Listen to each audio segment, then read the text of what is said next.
हम माला झा सब मिथिलावासी के गोर लगै छी। आइ हम एगो खेलौना गीत सुनाबऽ जा रहल छी। आ मूड़न उपनयन आबि गेल हँ, नीक लागत तऽ लाइक शेयर करब। धन्यवाद। जय मिथिला, जय मैथिली। अंगना में ननदोगी नावथी हे दुख कोना के साबै। अंगना में ननदी गिनावती हे दुख कोना के सहबै। पिया हमार नौकरिया हे दुख ककरा सुने बै। पिया हमार नौकरिया हे दुख ककरा सुने बै। छीटा भरी भात खाते टोकना भरी दाल हे। छीटा भरी भात खाते टोकना भरी दाल हे। लोहिया के लोहिया तरकारी हे हम कोना पूरे बै। लोहिया के लोहिया तरकारी हे हम कोना पूरे बै। अंगना में ननदी घिनावती हे दुख कोना के सहबै।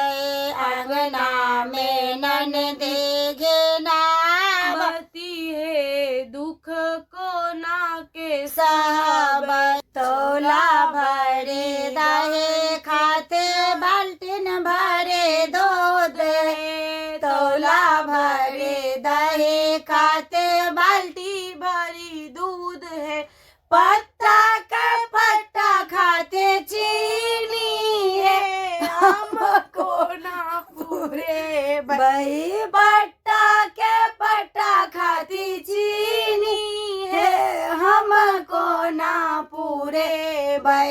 अंगना में ननदी घिनावती दुख कोना के सहबै।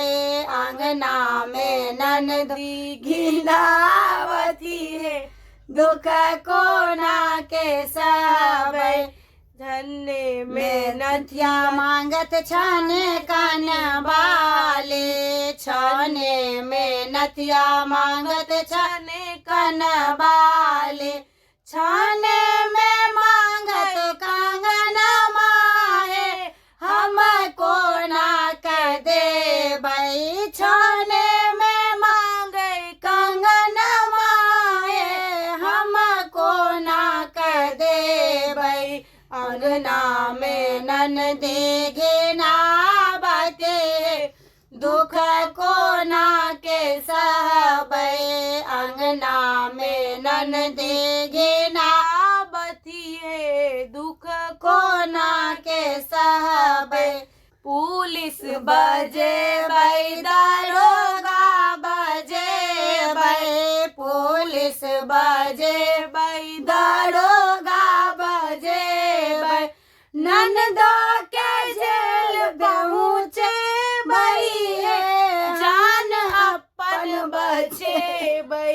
ननदो के जेल पहुँचेबै हे जान अपन बचेबै।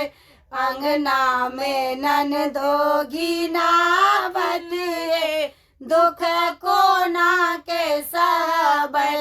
अंगना में ननदो घिनावती हे दुख कोना के सहबै।